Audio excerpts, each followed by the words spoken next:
Hello, I'm Theolin. This is Soul School. And this presentation is all about how we can access angelic realms. It explains some of the ancient ideas about getting in touch with your guiding angel, or your daimon, as the Greeks would call it. And it also encourages you to practice like you would if you were practicing to learn to play the piano. Anyway, it's all in the presentation. So I'm going to share my screen with you and we'll get going.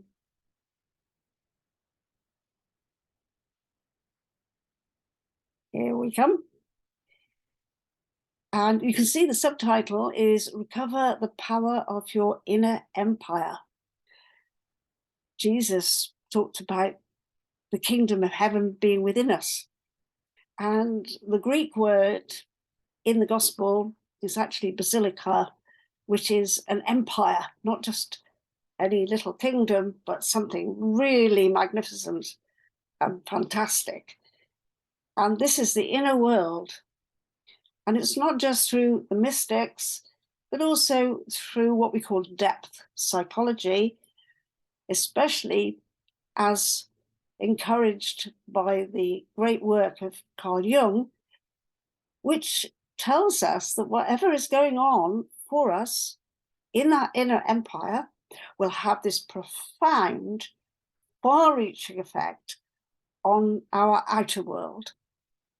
And for too long, Western people especially have neglected that inner world and paid very little heed to the depths of consciousness and lost touch with realizing how directly that depth affects what is happening and experienced outside us.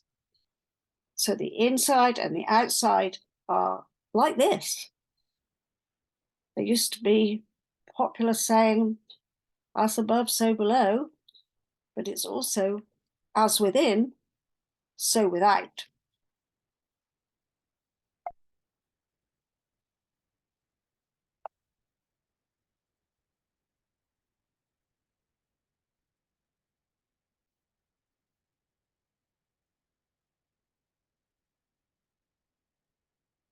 Here we go.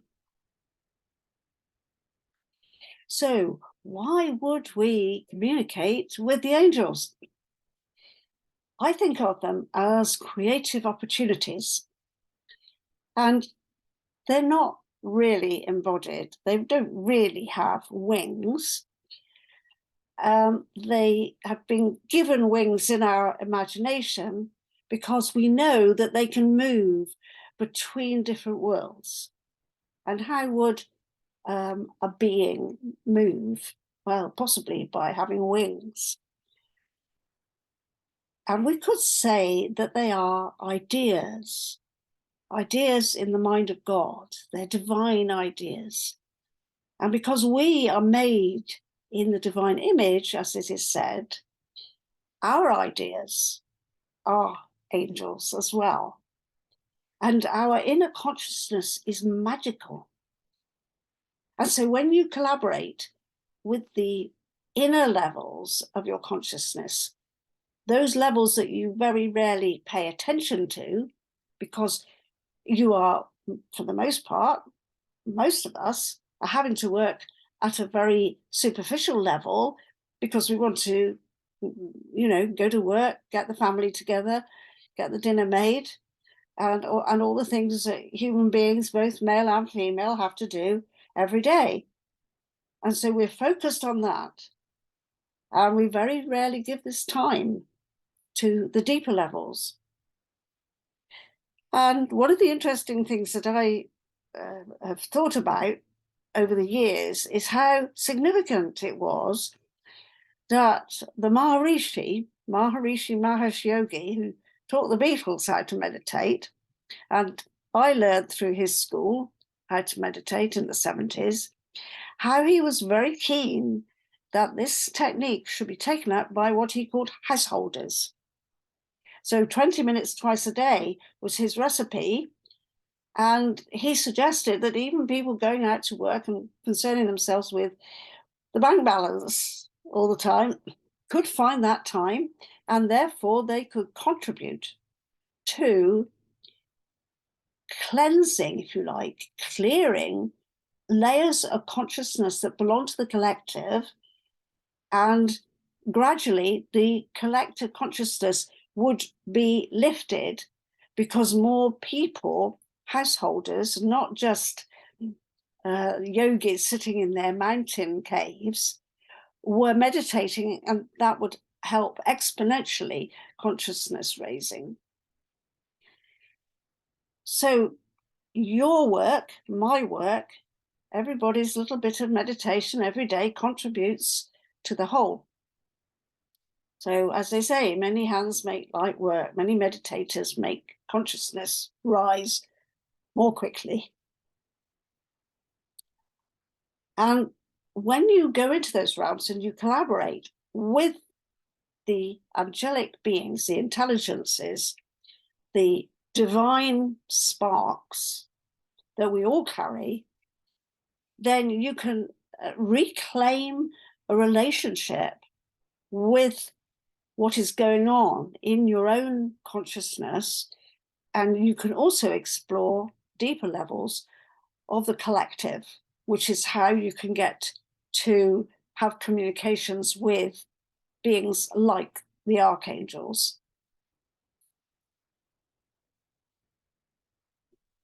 So how do we do it? Well, this is a lovely piece of poetry from one of my favorite poets, W.B. Yeats. He says, "Beloved, gaze in thine own heart. The holy tree is growing there. From joy, the holy branches start, and all the trembling flowers they bear." Now, Yeats was well versed in various occult traditions, and no doubt his concept of the holy tree is based on his knowledge of Kabbalah and the tree of life model that we get in Jewish mysticism, which is something that we're going to explore a bit later down this presentation. So where are we going for the heaven within? Well, it's the inner kingdom, the kingdom of heaven, the inner empire. And it's an arena of your consciousness where many divine intelligences exist. And through the ages, we've called them gods, or we've called them archangels. And if we ignore them, they can present us with challenging events, because that energy, those divine qualities are calling us all the time. And sometimes in your life, they will call more persistently than others. And the timing of how this works for an individual can very usefully be explored by looking at the natal chart, the astrological birth chart. That's not something I can go into in this presentation particularly, but it's something that I wanted to let you think about. It's certain times in your life that some of those archangels will want your attention. And if we consult them with respect and reverence, it's not worship, it's honoring. And then they can present us with their wisdom and practical information concerning how best we can live our lives. So why we do this is because, as Plato said, they are envoys and interpreters. And he says they ply between heaven and earth, flying upward with our worship and our prayers, and descending with heavenly answers and commandments. The commandments are important because they're very clear messages about what is best to do. And you can listen and you can ignore those commandments, or you can pay attention and get on with what is necessary for your life, for this particular incarnation. You must listen to this and you must respond. You mustn't say to yourself, oh yeah, that's a really good idea, but I've got to go to work on Monday morning. Well, if you've got to go to work on Monday morning and the commandment is, we've got a message for you on Monday morning, then you can actually negotiate a bit, because Monday morning starts quite early. And I had to do that with the angel script. I had to say, okay, Monday morning I have to take the children to school. So I've got to be giving them breakfast, probably about 7ish. So I made a promise to get up at 5. And it was still Monday morning and I was following the commandment. And Plato goes on to say they are the medium of prophetic arts, priestly rites, initiation, incantation, divination, and magic, because the divine will not mingle directly with humankind. So what Plato is saying is that you need this bridge, and part of you is angelic, so the bridge is natural to you, but you've got to open the portals. And he goes on to say, it is only through the medium of the angelic realm that we can have intercourse, waking or sleeping, with the gods. And anyone experienced and skilled in such matters will gain spiritual powers. And by spiritual powers, he means things like telepathy and clairvoyance, and also the ability to manifest what is necessary for what you have to do. And manifestation is a big topic, but basically what you're looking for is to feel at ease in the world, getting what you require by way of resources, so that you can function fully to the potential and to the intention that you had when you were born into this life. So that might not include a Porsche red fancy sports car. It might not include a yacht, but it could include quite a lot of money, depending what you've decided with this incarnation you need it for. Depends, doesn't it?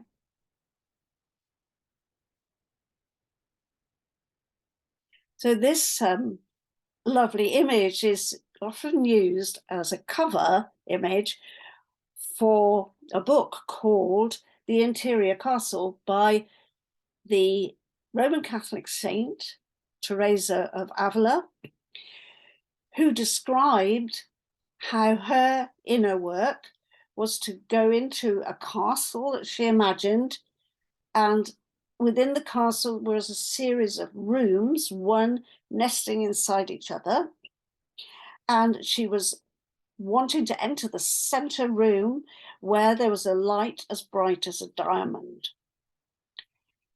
So she was going on this journey, getting through the rooms, which get smaller and smaller and smaller, until almost like the center of an amazing flower, she finds the actual energetic core of herself. Now, it's a really interesting concept that she brings in to Christianity, Christian mysticism, because Teresa of Avila was actually Jewish. And at the time that she lived, the Spanish and Portuguese kings and queens were forcing Jewish people to get baptized and to give up their Jewish practices. And Teresa's family was one of those conversos, as they called them. And what she describes here is very similar to what are described as heavenly halls in Jewish mysticism. We don't know whether people in Teresa's family were Kabbalists, Jewish mystics, and she had heard about this from them. That's one possibility. Another possibility is that she inherited it as part of her spirituality, and so it automatically came up for her when she started to do her inner work. It doesn't really matter, but it's just one of those significant descriptions of how you work inwardly, and that you can visualize some kind of territory, some kind of map that allows you to have the confidence to know that other mystics have done this before you and been successful, and you can identify their way of doing it and follow those pathways for yourself.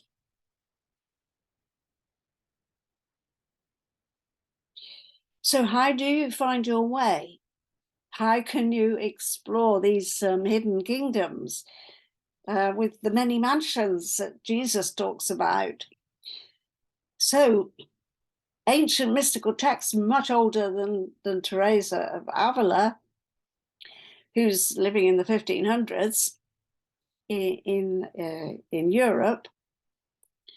We go much, much further back, and the history of it is very complex, but to keep it simple, what we can extrapolate from some of those old texts is that the mystics experience meeting celestial beings, and they described those beings. They gave them names.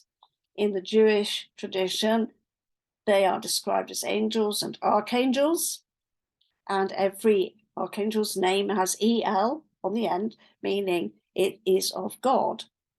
And they all have authority. They have qualities that are unique and different, but they're nonetheless expressions of the one light that's coming through the different archangels. And when we get to know them, we learn to give them space in our lives.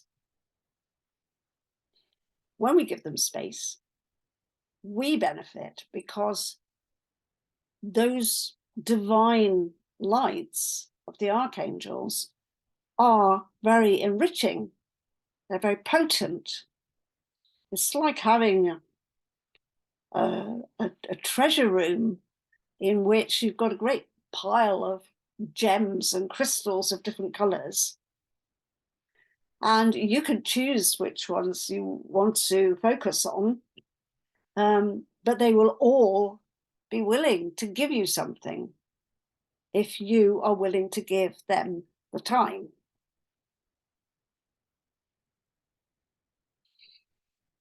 So every journey needs some kind of map, some kind of mental plan or plot of what you're going to do when you close your eyes. And that was what the ancient mystics did. They developed these pathways.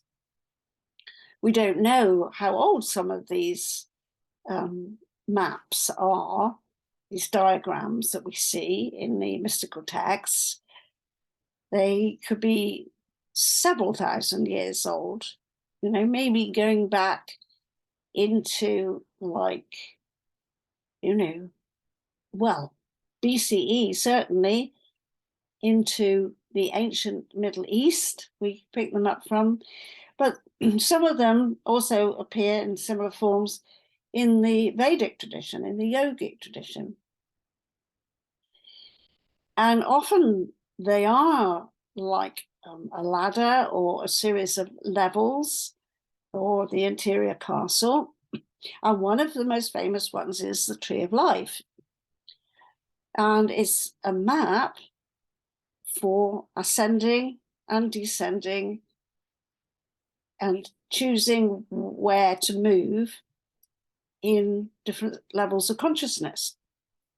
And we can use the Tree of Life to make a journey to meet archangels. And as I said, they've got something to give you. They've got something to teach you. And one of the things they can help with is releasing what I call the mind cuffs, not handcuffs, mind cuffs. And those are the limitations that your mental processes, the ones that you rely on so much for everyday functioning, like timetables and bank balances and all those things, those formulas that we rely on habitually actually get in the way of expanding our consciousness. And it's not that we don't need both. And there's lots of really interesting material available to you thinking about left and right hemispheres. And it's not like one does one thing, one does the other thing. You have a look out for Ian McGilchrist and his excellent books about this issue. It's like we do need both in our lives. We've got to have what he calls the master and the emissary, but we mustn't give the everyday self the power so that we're not listening to our deeper awareness, our deeper potential, because that can just get drowned out and diminished if we are always working on the everyday level.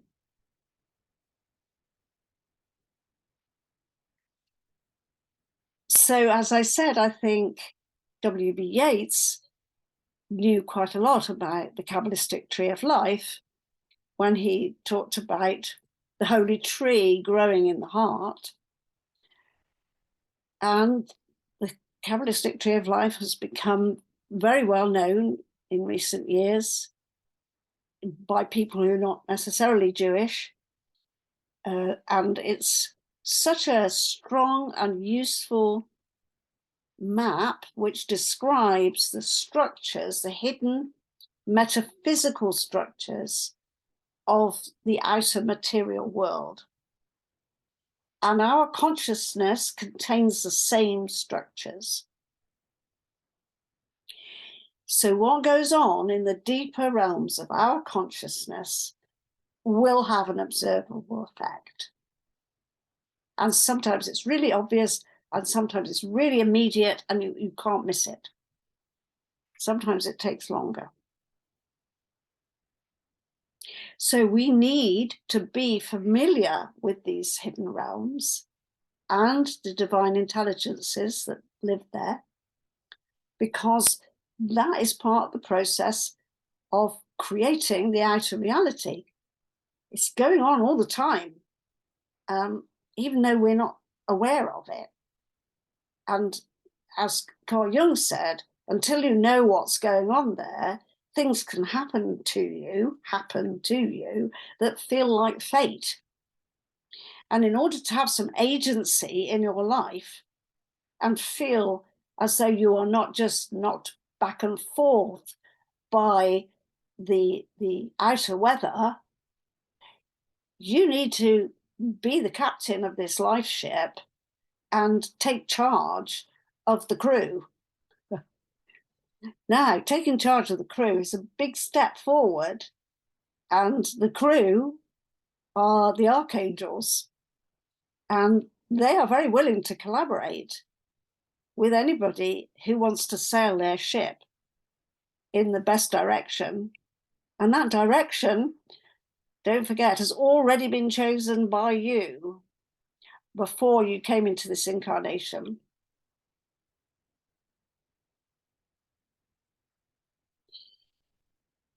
So, the Holy Tree of Life, this is it.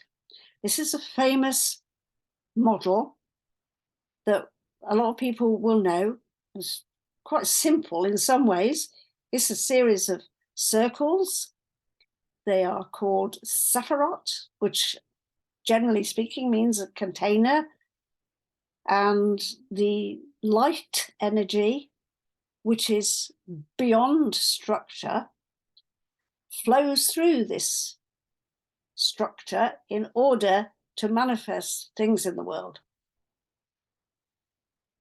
And so what's going on here is that these pathways and receptacles or reservoirs of light are providing a kind of formula, just as perhaps an artist would take a really plain piece of white canvas and start sketching on it and saying, I'm going to put that there, that there, that there, that there. So it's a kind of outline of potential. And it provides this creative shape. Another way of thinking of it is that if the creative intelligence, which is limitless light, or which is called Ein Sof Or in Hebrew, if the limitless light has got no shape to it at all, no structure, and it wants to be creative, we could describe it as folding itself into some kind of orderly pattern, like the physicist David Bohm described as the implicate order, the order that is going on inside in order for the exterior order to appear. And that immense field of universal energy of light, we can imagine it perhaps being like it has an intention to create, and therefore, like an origami master, it starts folding itself and it makes patterns. And those patterns are what we see in the world. And when scientists start, investigating with microscopes and other very high tech instruments, what they're doing is they're just looking at the patterns. They're trying to go deeper and deeper and deeper into the patterns. And they will eventually bump up against what is there when the patterns are all taken apart, which is this immense creative energy. So every cell in creation contains that immense energy, and that includes every cell in your own physical body. Think about that. Every cell in your own physical body contains that immense light of creation. And so if ever you are privileged because you have committed yourself to a yogic practice or similar, if ever you're privileged to take yourself into that state of meeting the light, you can experience it as a physical happening.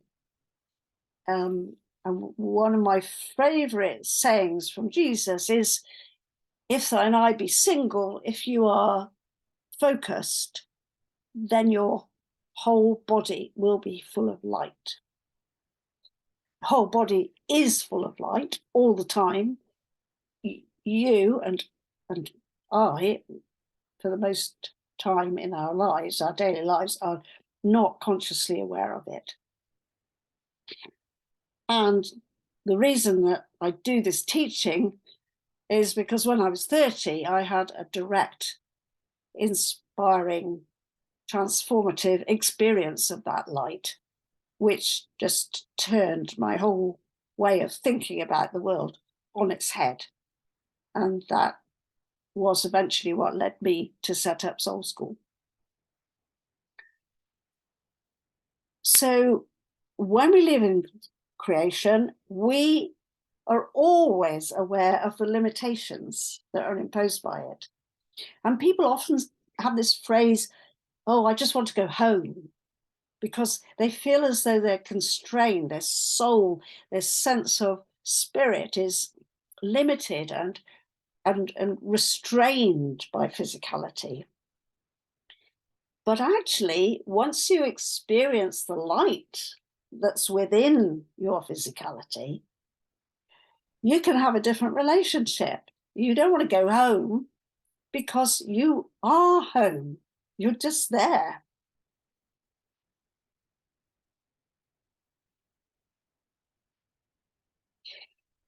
So here's the map again. And in this case, I've added some labels to it. The structure has 3 pillars. The central pillar is the balance. The pillar to your right, as you look at it, is the active pillar, and on the left is the passive pillar. Those are fairly traditional ways of describing the pillars. I would prefer, generally speaking, and quite often I relabel them, the yang and the yin, because the word passive does have a kind of, bit of a downturning kind of quality to it in modern usage.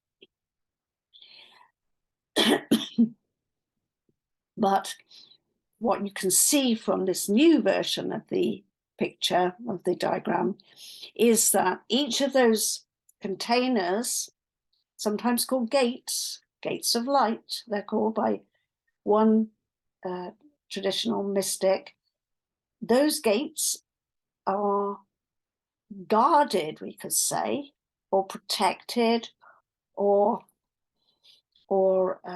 facilitated, might be a better word, by the archangels. Now, I will say that there are many more archangels than the ones that we see on the Tree of Life. But I think that this group are the most significant in the structure of our psyche and for our inner work. So those are the ones we focus on here. For example, just as a side comment, there are 12 archangels for the signs of the zodiac. But we need to work with the really basic archetypes here. And as you will see when you do this work, those archetypes are common throughout many mythologies. And we find them, for example, in the Greek and Roman pantheon of gods and goddesses, which you will know from astrology. So this model of divine flowing of the light coming through the pathways, collecting in the little receptacles, which are like gates or portals. This flow is described in Hebrew as Shefa, which is why the meditation technique I teach and the healing method I teach is called Shefa. But the word is pretty much similar to Chi or Ki in the Eastern tradition. It basically is the life power, it's a life force, and it's just flowing all the time. And one of the things that you can become aware of is that the flow can get blockages, just like a plumbing system. If you put too much focus on one side of the tree, too much focus on the yang, and not balance it with the yin, then you can cause problems. Think about a plumbing system underneath your house, and the water's flowing through all those little pathways, and then a blockage occurs. And so what happens to the water? It backs up, and perhaps the pipes, the pathways, spring a leak. Where does the water go? Where does that energy go? It disperses or it collects in places that are not suitable or appropriate, just as they would under your house. And that can cause problems to the foundations of the building. And in the same way, the light energy, which needs this structure and needs it to be clear so that the flow can work, the light energy, when it is let loose, if you like, in places, in areas that are inappropriate, can cause mischief, can cause trouble, can cause what people call negative entities. And it can take quite a lot of power like that. So what our purpose is when we work with the tree of life inwardly is to keep these pathways clear. And in a lot of my courses, I offer people guided journeys for clearing the pathways, basically. So here we have on this map the different archangels. And when you get into using the angel script cards, and you can find lots about them on the website, you can discover the different qualities of these archangels.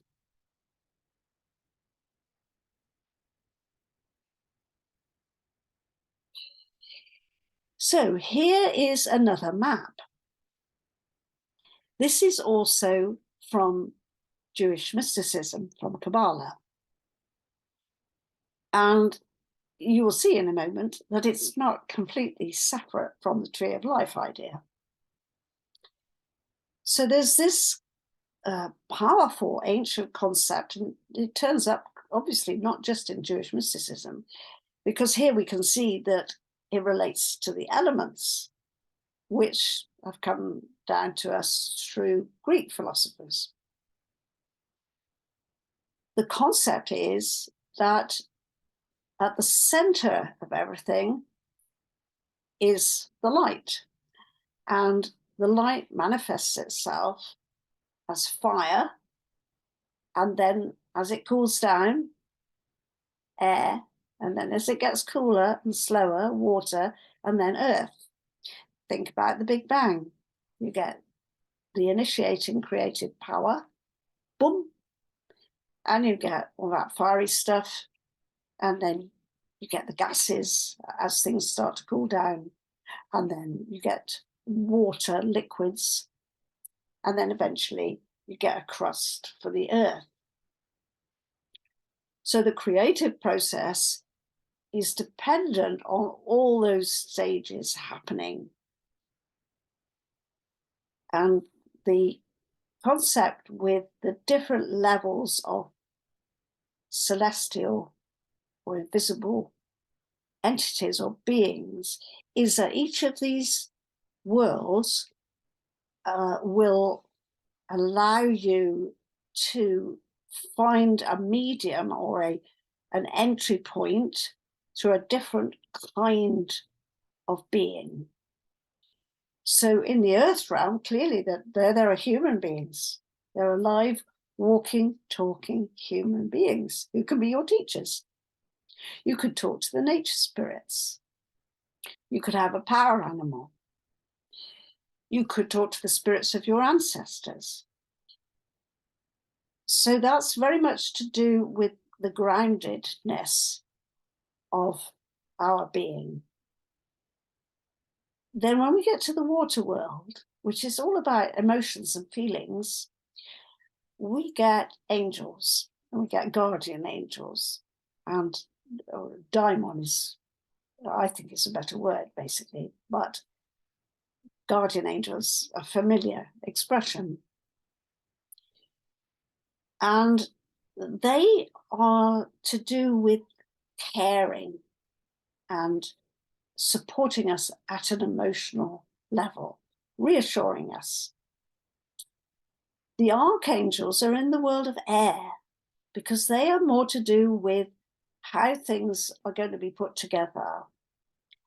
So they're more like the architects, if you like, and the angels are more like the builders, or running around making sure that all the resources are available for creating the building that the architects have designed.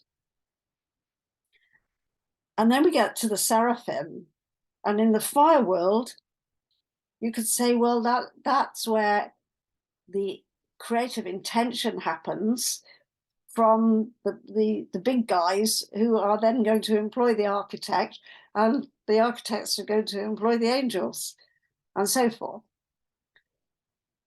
So divine intention comes in with fire, divine design comes in with air, divine formation comes in with water, and divine manifestation comes in with earth.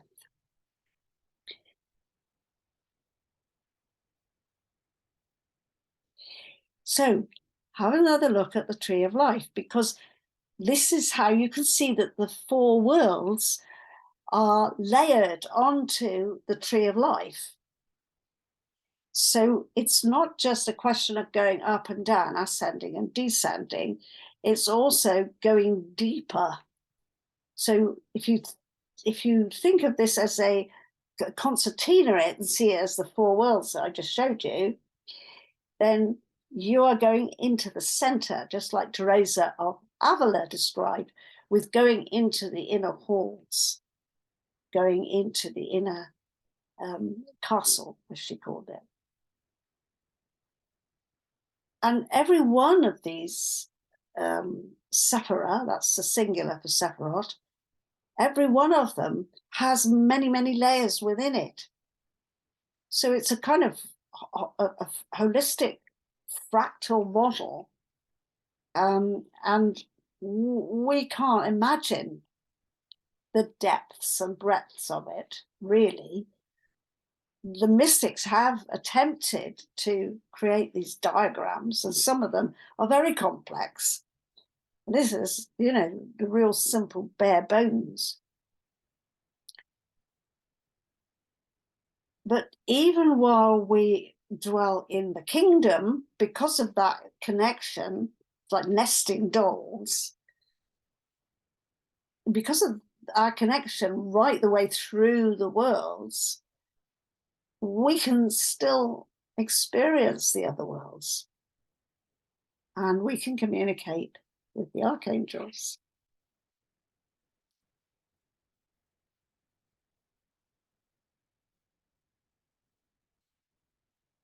So here is the tree of life with a series of images that were created for the angel script deck of cards. And they were created with the help of my husband, Will, who's no longer here. And he was using Photoshop for this, which was quite a new thing in that time, 20 odd years ago. But they were based on paintings that I'd been making in my artistic attempts to explain what I was receiving inwardly.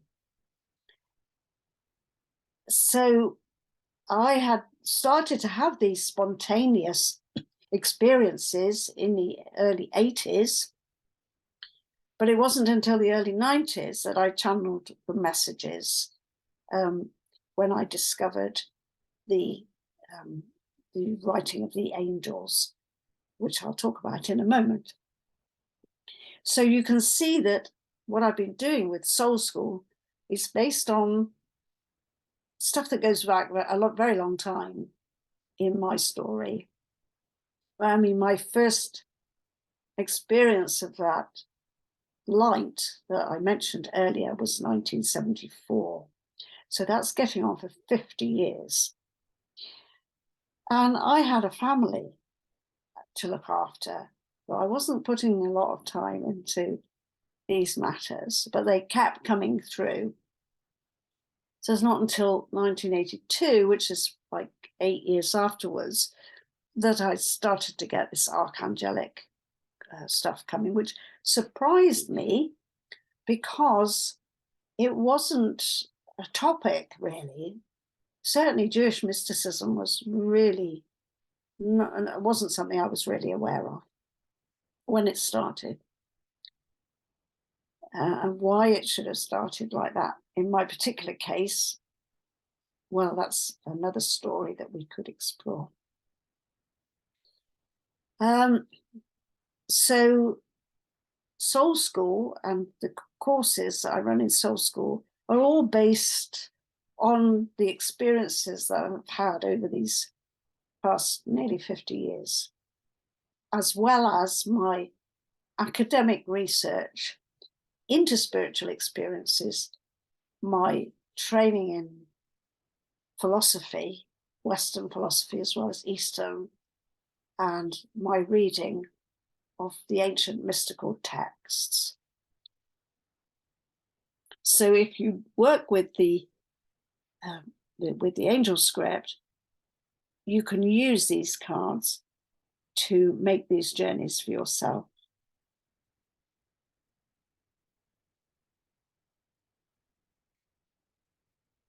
So to kind of recap on what I've been saying so far, the archangels of the Tree of Life are like fundamental archetypes in creation, and they are maintaining the metaphysical structures of reality, including our consciousness. They have authority, and they will create things in your life that could be really amazing opportunities, or they might even be disasters. And you won't understand why unless you communicate with them.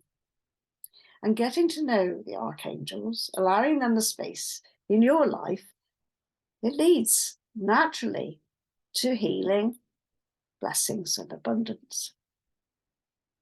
And there are 12 of them in the Tree of Life, and some of them seem calm and sweet, just what you would think of as an angel of light.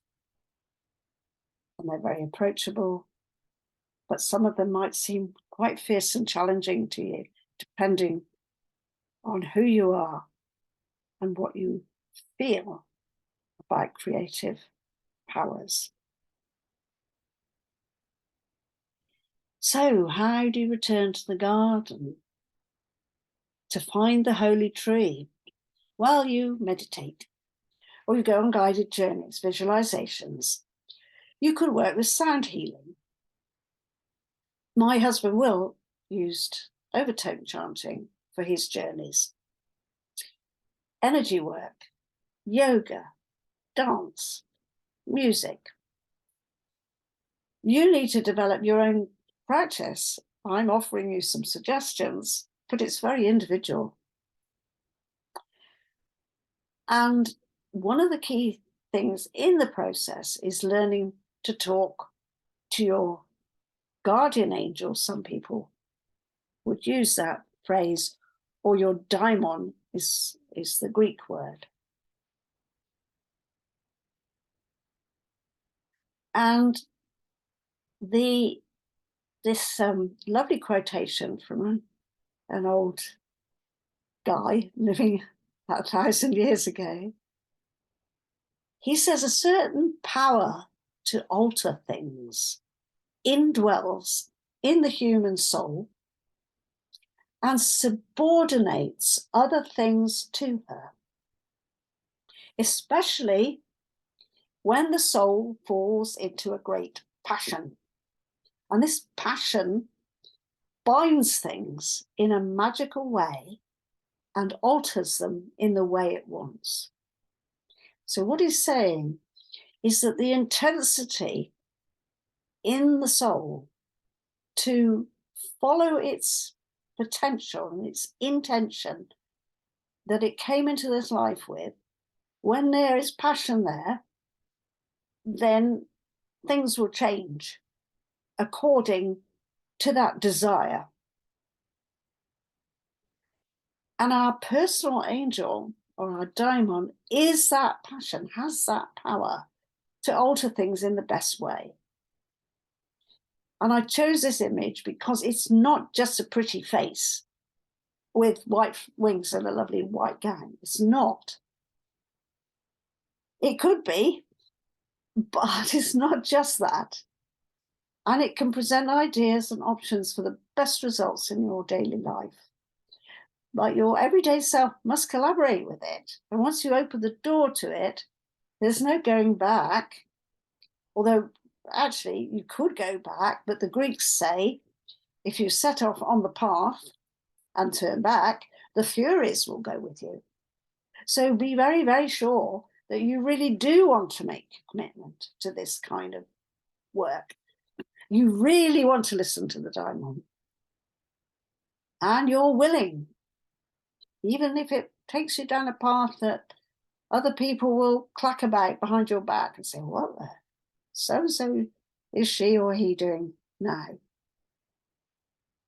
And if you don't collaborate, having asked, then your daimon, or personal angel, your PA, might just go to sleep, or kind of have a sulk on you, or might create havoc. Say, look, you said you were going to do this. Dum, bum, bum, bum, bum. And the daimon opens portals, and it will take us safely through those inner layers in the inner castle. So the daimon, the guiding angel, can hold it, not just hold our hand and protect us, but will actually give us the access that we want to meeting the archangels. So it is the envoy and the interpreter, as Plato said. And Carl Jung described the magical process where we open a portal, and that's a necessary aspect of engaging with the deeper levels of consciousness in order to receive or to invoke the messenger to arrive.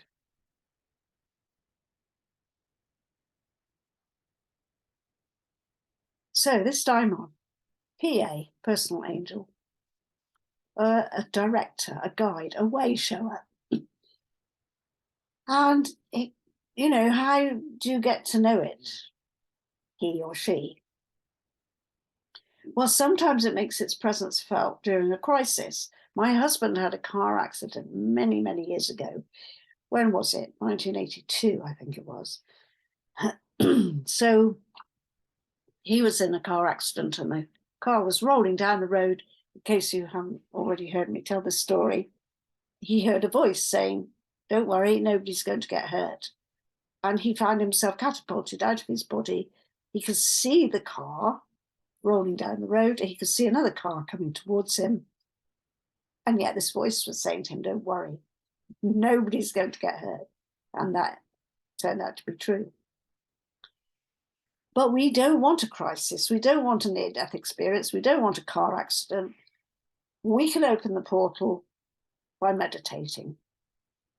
And that's what happened to me. I didn't intend to open portals. That wasn't a language that was in my vocabulary, really.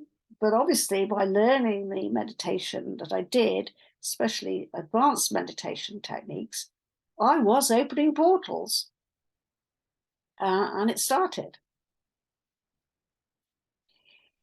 So our trusting relationship with our daimon through many, many layers, it takes us through those realms and allows us to meet those archangels.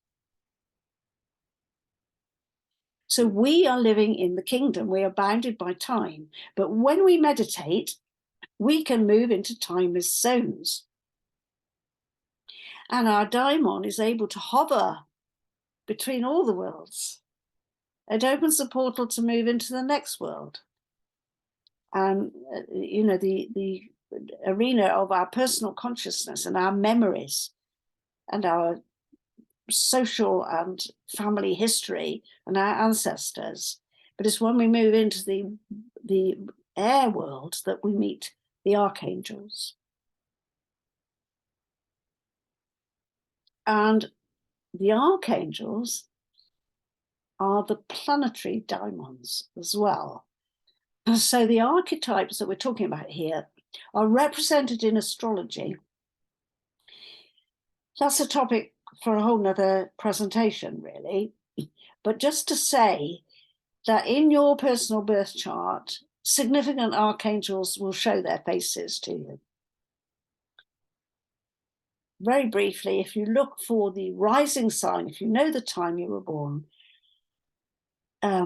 what they call the ascendant, or the sign coming up on the horizon, is described in traditional astrology as the helmsman of your life ship.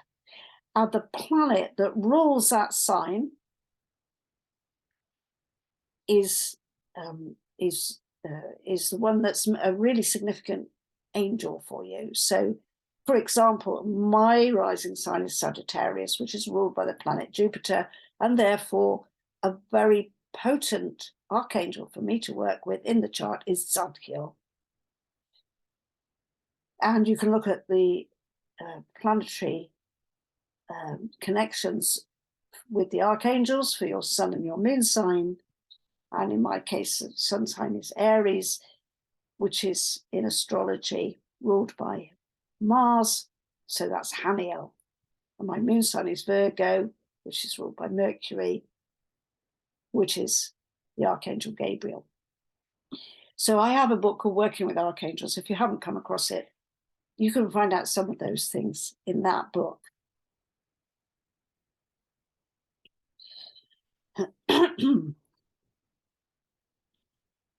Now, the Greeks did say that not everyone can achieve the highest mystical state. And it might be that, you know, past life stories have a bearing on whether in this life you're called in that way, as I was.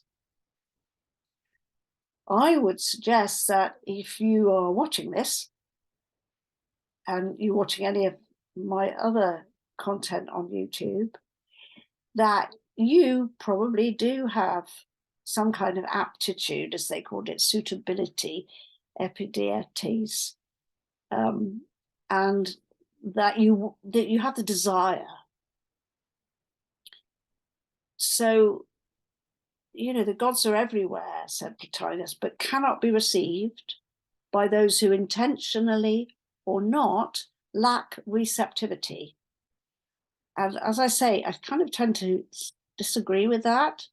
I do know that we human beings have tended to lose touch with that receptivity and therefore not easily connect with our daimons as we get older. We introduce language and maths very early with young children, and we impress on them how to listen to their head and not their heart, and we dismiss their dreams and their fantasies as imagination, and we train them to believe that reality, outer reality, is just a sensory perception. You know, get your tape measure out, get your pencils and papers out, and write everything down and analyze it, and then you'll know the world. But there are other ways of knowing. And for the most part, a great number of us have been trained out of knowing and trusting that we know something with what we loosely describe as intuition. It might be better described as gnosis, knowing. And we encourage the children to grow up and leave all that baby stuff behind. And so we're disenchanting their world. And they lose touch with that heart knowledge, that gnosis. So despite what Plotinus says, I think anyone can learn to play the piano. Clearly, we know, especially in the musical world, that some people do seem to have a natural aptitude and impress us with their immense versatility from a young age. But it's the case that if, this is one of my husband's sayings, if one human being can do something, then any other human being can do it if they put their mind to it. And he liked to prove that with various things that he did. But it would depend if you're called to do it, right? For example, if I think about my husband particularly, he was called to start painting pictures in a particular way that he'd seen in some other illustrations. He said, I can do that. And he did do that. And he did it extremely well. And, you know, it's pretty impressive, right? He was also naturally, with his physique of 6'3", with very long limbs, he, as a kid, he was a really good swimmer. And the school wanted him to go in for the school competitions and possibly even, you know, go a long way with competitive swimming. And clearly, if he put his mind to it, he could have been an ace swimmer, with, medals and cups and all kinds of things. But no, he did not want to do that. There was no desire in him. And it does come back to the desire. And if you practice something, you put your attention on it, you put your intention on it, you have a sense of purpose, a sense of passion, and you can put the dedication in and the commitment and the time, then you will develop the aptitude, even if you feel right at the moment it's not something that comes easily to you. And so those angelic realms are always present, and it's just opening the portals, and desiring to open the portals will bring the opportunities and the methods, and the books you might need will come to you, and the teacher you need, and so forth. And your daimon guides us to meet these celestial supporters, and we can follow the old maps.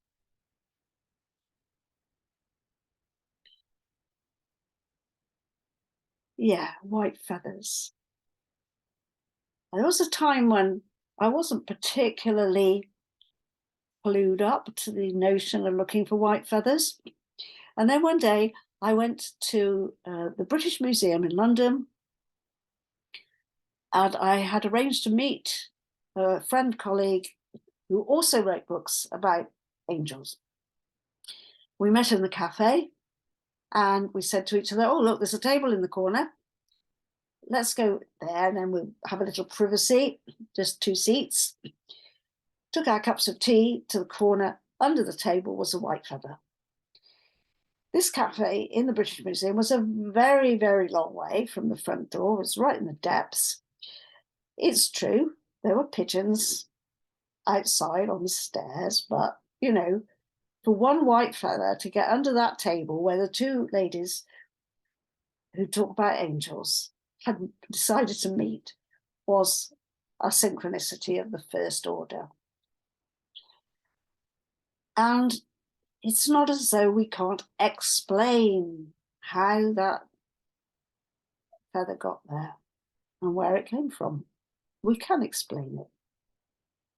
But the fact is that it was a signifier. It signified that the moment was meaningful. It called our attention and acted as a confirmer. And these things are going on all the time across the realms. And it's when you start working in this way that you notice them happening more and more. And I want to share one that's more personal, really, and a very recent event. I was sitting in my garden reading. Let me see if I can move that so you can see the pussycat's face. There he is. I was, just a few weeks before preparing this, I was sitting in the garden reading, and a black cat arrived. Now, there were no cats in my neighborhood. I do not see cats in this area. Too many dogs for a start. I'd certainly never seen this cat before, and it was very similar to this picture. It was a young cat, lively, no collar. Came through my gate, under the gate, wandered down the steps, and I'd been reading, and I sort of noticed a movement and looked up. It just stared at me. So I said, hello.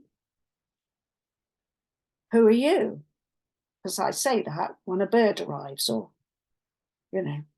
something interesting I see in the sky, a star or something. Hello, who are you?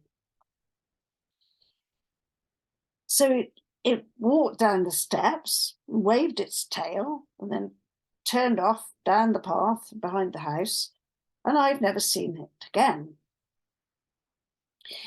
Now, the black cat is very personal in my story because many years ago, when he was I think on his Saturn return, that's how I identify it, Will had a dream of a black panther.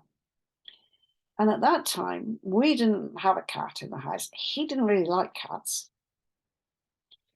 And when he woke up from this dream, he said, he described it to me and how powerful it was. He said, if I could get a black cat, I think I would have one. He went to school with the little one who was going to nursery. On the notice board, it said, kittens for good homes. And he said, have you got a plain black one? He said, I don't want any little bits of white, no little chin of white or, you know. And yes was the answer. And he came home with a black kitten the next day.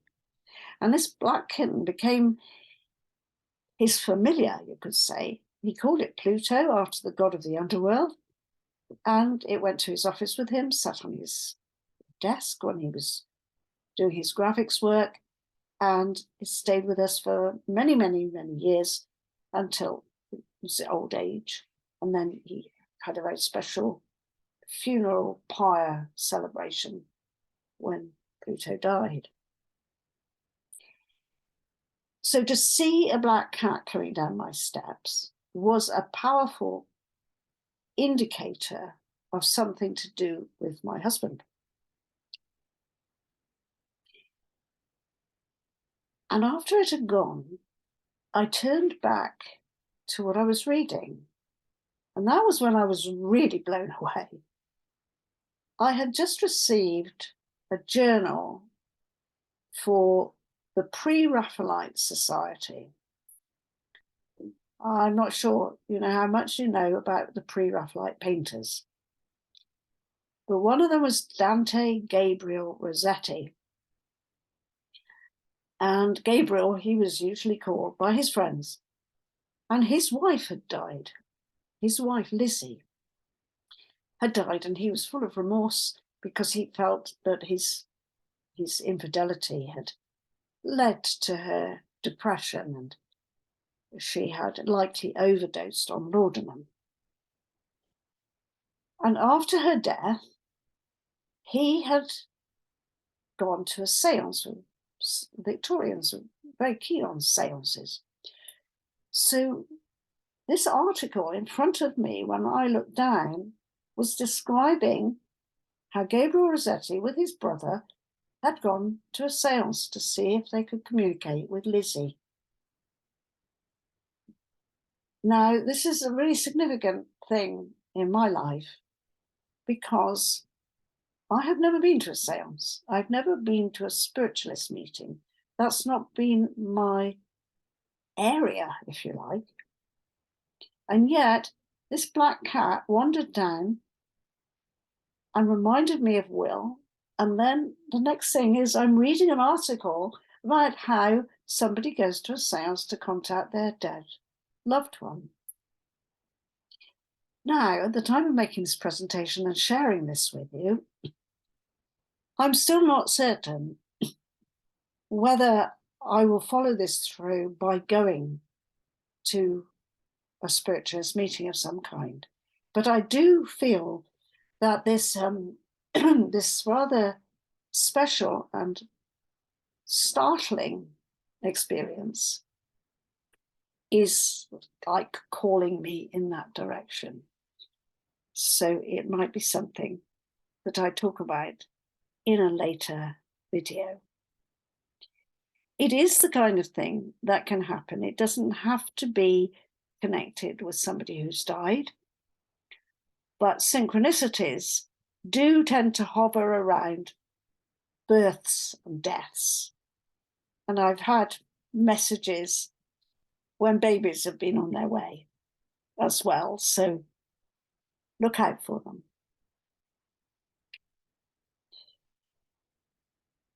So that brings us rather neatly to the fact that you can create your own rituals and introduce the signs and symbols that are appropriate. This table here, I would say, is appropriate for Zadkiel because there's a whole load of amethyst on it. It's not my table particularly, but you can find crystals and candles and herbs. You can wear a particular color shawl. You can make as much ritual out of that process as you wish. And sometimes you can feel called to collect things while you're out that might seem appropriate, like perhaps the shells or the feathers and so forth. And it becomes something quite playful. And the process can initiate something deep inside your consciousness. It's like you're creating the synchronicity in order to trigger something inward. Just as with the black cat and the white feather, something inward is provoking the synchronous event to happen outwardly. So with a ritual altar, you're doing it the other way around. I hope that's clear. And when you work with your altar to work with a particular archangel, then of course you always call your daimon or your guardian angel to work with you through that process. Now, some people experience the angelic messages through writing, and that's what happened for me. Writing and also some painting. And sometimes people feel as though something is actually guiding their hand. They're not even thinking what's happening. It's just the flow of their pen is taking over. And other people, and this is how I experience it, the inner messages, I'm aware of them before it goes into the paper, either if I'm writing by hand, but a lot of the stuff I've done is on a keyboard.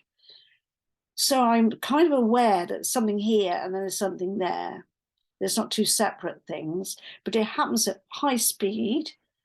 And therefore, for example, with the angel script channeled messages, the messages that you will read in the book are word for word as they were. They have not been edited in any way at all. So there's been no intellectual interference with them. And they are quite poetic. And sometimes,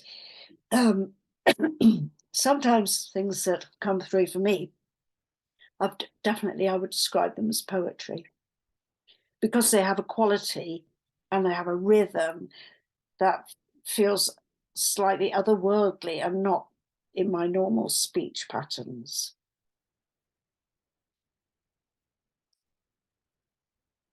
So I'm talking about the writing because part of the angel script involves a series of alphabetical letters or characters, they're better called.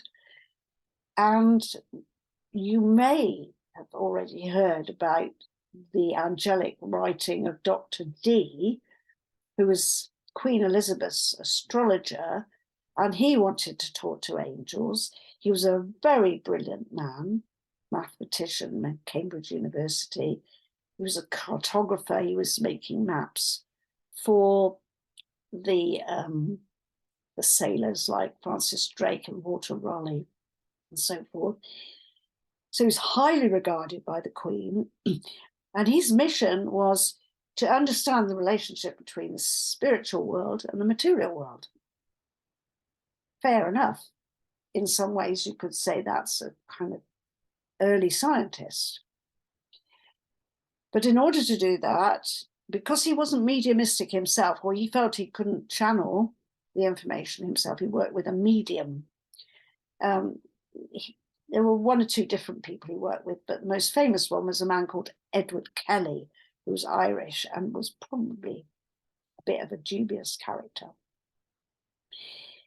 And they used what's called a scrying glass, and excuse me, and this one, which I think is probably in the British Museum now, is thought to be his scrying glass, and it was some kind of reflective material like obsidian, probably, but anything reflective would do. And some of his notes do describe him using a crystal ball. But obviously, when you're divining or scrying, there's all kinds of things you can use. Some people use tea leaves and coffee grounds, and Nostradamus famously stared into a fire. And if you use I Ching at a really deep level, you use the arrow sticks. Or if you want to do something quicker, you use coins. So Dr. Dee was using those methodologies to converse with angels. And these angels gave him an alphabet. And it's generally known as the Enochian alphabet. And he mentions one or two archangels, Uriel and Raphael, in his notes. So he claimed that he was getting this information from those realms. And he collated this alphabet and a language that, people who are trained in linguistics say is a perfectly respectable language, that it works. The syntax and grammar of it, it would be strange to think that somebody like Dee and Kelly could have just invented it. But who knows where it came from? Now, I'm bringing the Enochian alphabet up because I want to differentiate it from the materials that you get in the angel script. And the Enochian alphabet has, over the years been experimented with by people doing magic of various kinds, ceremonial magic. And the way that I encourage people to work with the angel script is more mystical.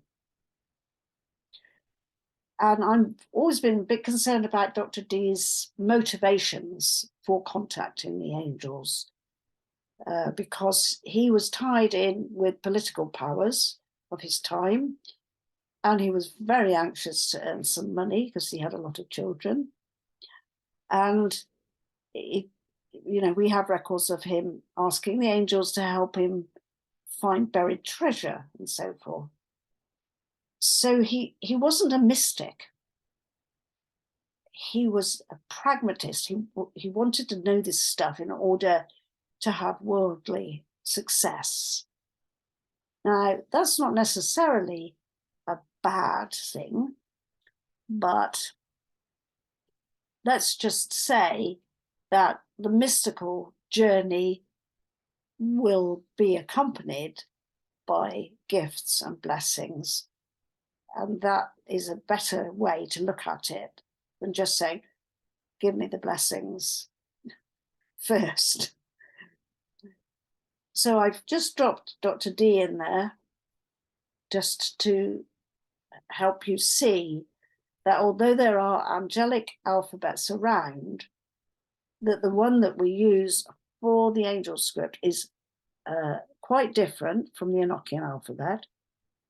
And it comes through Jewish mysticism and not through Dr. Dee's scrying experiments. So the writing of the angels, the writing of the Malachim, it's described as a very ancient alphabet. It's said to be derived from Hebrew letters, but they don't look like Hebrew at all. And nobody knows how old they are. They may go back to King Solomon, which is about 3,000 years ago, but nobody really knows. The characters are composed of these little dots with lines. And when I first came across them, I knew immediately that they had some energetic qualities which that I can meditate with. And when I started to do that, that was when I got these messages. So this is one of those characters from the angel script, and you can think of them as vibrational logos or star runes. The circles are like orbs of light, and the lines give some direction and kind of quality to where the light is going to go. In this particular one, we can see there's a single light at the top, and it's kind of pouring a libation with 3 strands. And you might consider that those 3 strands are 3 opportunities for you. If you want to see more of these characters, find out a bit more, you can go to the website and find the page, The Angel's Script.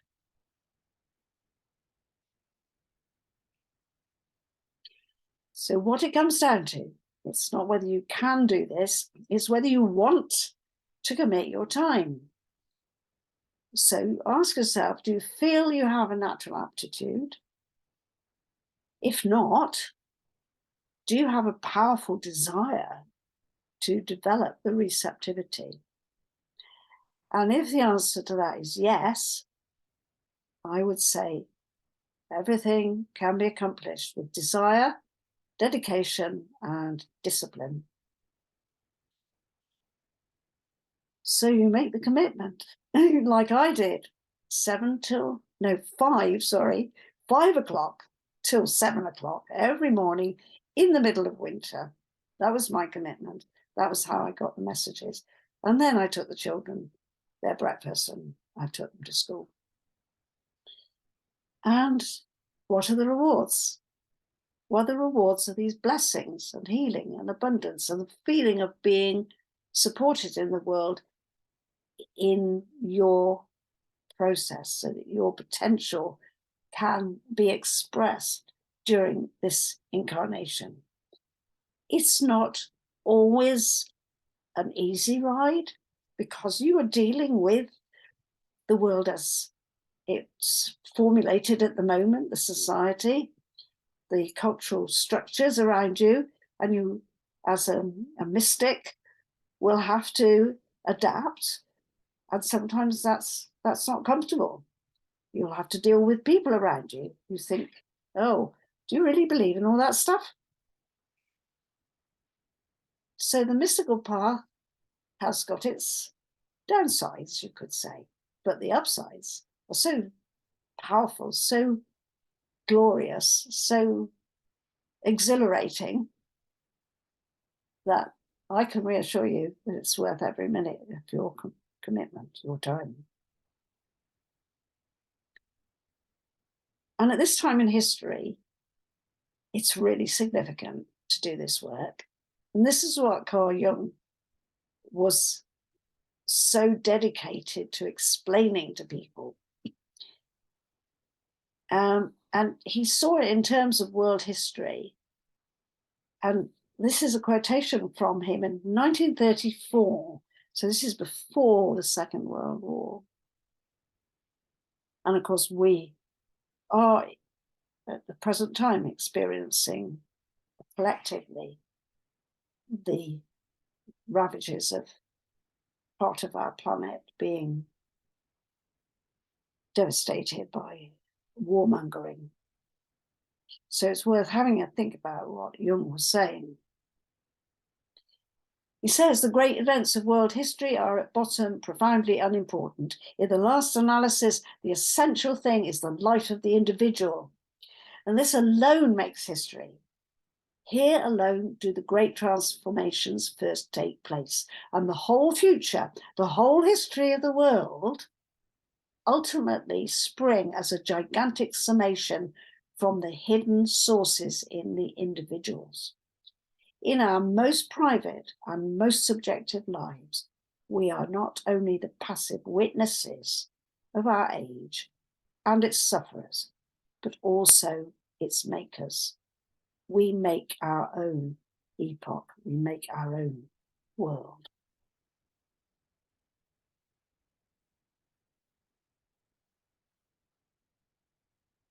Having delivered that prophetic wisdom from Carl Jung, which is very intense, I just want to reassure you that you don't have to wait for a visit. I think everyone has a natural ability to explore the realms of the archangels and being open to receive messages from the divine. And that will allow your soul's purpose to unfold more easily. And you can develop the skills to listen to powerful guidance for yourself and share it with others. So it's your decision, it's your plan, it's your commitment. You make the choice. You decide whether the journey towards expanded awareness and spiritual growth is really for you. And you also choose the focus for your path. Some people work with crystal energy or plant energy. Here, we're talking about working with the archangels. But that pathway doesn't exclude other energetic opportunities. But it's usually a good idea to focus on one route in the first place. And then you create a plan that's suitable for your present lifestyle, knowing your time commitments for your work and for your family. But make a serious commitment and a promise to show up, twice a day for 20 minutes. Maybe just once a week, but if it was less than that, it would be a bit feeble, I think. And so why would you work with Soul School? Well, I've already explained my teaching is inspired by my profound visitation, or sometimes I don't know what the word is, but it's an encounter with the power of the light, 1974. And since then, I explored all these mystical traditions.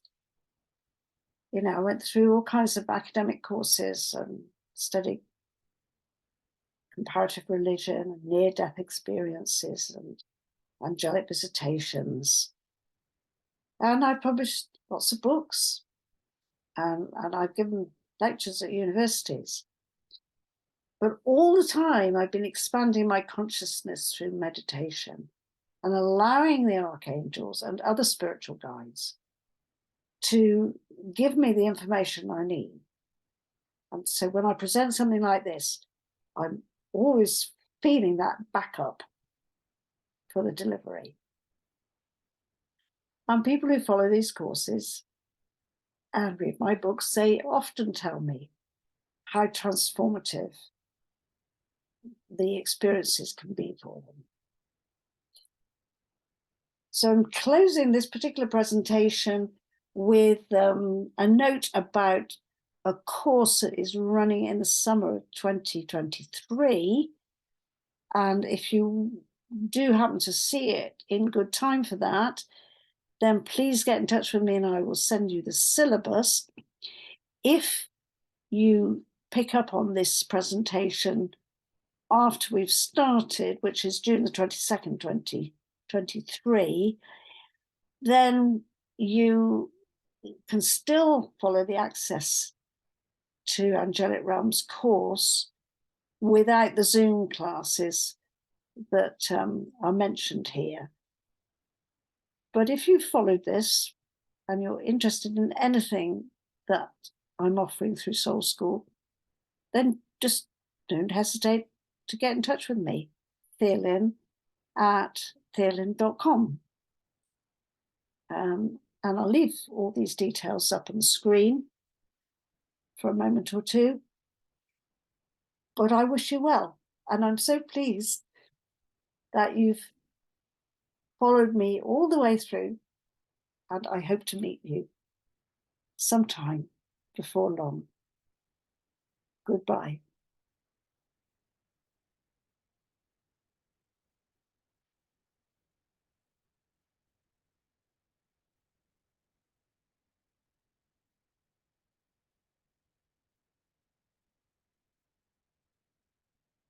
Goodbye.